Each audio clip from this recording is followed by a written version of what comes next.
ചൂണ്ട ക്രൈസിൻ്റെ പുതിയൊരു ഫിഷിംഗ് വീഡിയോയിലേക്ക് എല്ലാവർക്കും സ്വാഗതം. ഇന്നത്തെ വീഡിയോയ്ക്ക് ഒരു പ്രത്യേകതയുണ്ട് കേട്ടോ. നമ്മളിന്ന് വാക പിടിക്കാൻ തന്നെയാണ് വന്നിരിക്കുന്നത്. പക്ഷേ ഇന്ന് കിട്ടുന്ന വാക നമ്മുടെ ഒരു സബ്സ്ക്രൈബറിന് കൊടുക്കാമെന്ന് പറഞ്ഞിട്ടുണ്ട്. പുള്ളിക്കാരൻ വീട്ടിൽ അക്വേറിയമൊക്കെ സെറ്റ് ചെയ്ത് വെച്ചിട്ടുണ്ടെന്നാണ് പറഞ്ഞിരിക്കുന്നത് കേട്ടോ. ഒരുപാട് പേര് വാകയുടെ ഫിഷിംഗ് വീഡിയോസ് ഇടാൻ നേരത്തെ എന്നോട് ചോദിക്കാറുണ്ട്, വാക ജീവനോടെ കിട്ടുമ്പോൾ ഞങ്ങൾക്ക് ഒരെണ്ണം തരാമോ എന്നൊക്കെ ചോദിക്കാറുണ്ട്. അപ്പോൾ അങ്ങനെ ആദ്യമായിട്ട് ചോദിച്ച ചേട്ടന് വേണ്ടിയാണ് ഈ വാകയെ പൊക്കിയെടുത്ത് നമ്മൾ കരക്കോട്ടിട്ടിരിക്കുന്നത്. ഇവനെ നമ്മൾ വലിയ ഡാമേജ് ഒന്നും പറ്റാതിരിക്കാൻ നേരെ പുല്ലിൻ്റെ പൊക്കത്തോട്ടാണ് കേട്ടോ ഇട്ടിരിക്കുന്നത്. അല്ലെങ്കിൽ ഇവൻ കിടന്ന് പിടയ്ക്കുമ്പോൾ ഇവൻ്റെ ചെതുമ്പിലൊക്കെ പോകാൻ സാധ്യതയുണ്ട്.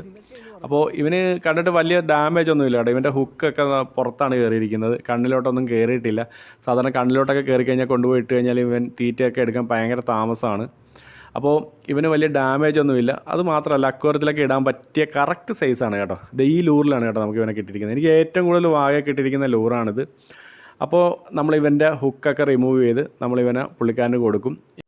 ഇവനെ കൊണ്ടുപോയി അക്വേറിയത്തിലൊക്കെ ഇട്ട് അക്വേറിയമായിട്ട് ഇവൻ സെറ്റാക്കി തീറ്റിയൊക്കെ എടുക്കാൻ തുടങ്ങി കഴിയുമ്പോൾ ഇവൻ്റെ അക്വേറിയത്തിലുള്ള വീഡിയോസൊക്കെ നമ്മൾ നമ്മുടെ ചാനലിൽ അപ്ലോഡ് ചെയ്യുന്നതാണ് കേട്ടോ. അപ്പോൾ ഇനിയും പുതിയ ഇതേപോലുള്ള ഫിഷിംഗ് വീഡിയോസ് കാണാൻ ഇപ്പോഴേ തന്നെ നമ്മുടെ ചാനലൊന്ന് സബ്സ്ക്രൈബ് ചെയ്തേക്കുക. അതേപോലെ തന്നെ വീഡിയോ ഇഷ്ടപ്പെട്ടാൽ ഇപ്പോൾ തന്നെ പോയി വീഡിയോ ഒന്ന് ലൈക്ക് കൂടെ ചെയ്തേക്കുക കേട്ടോ.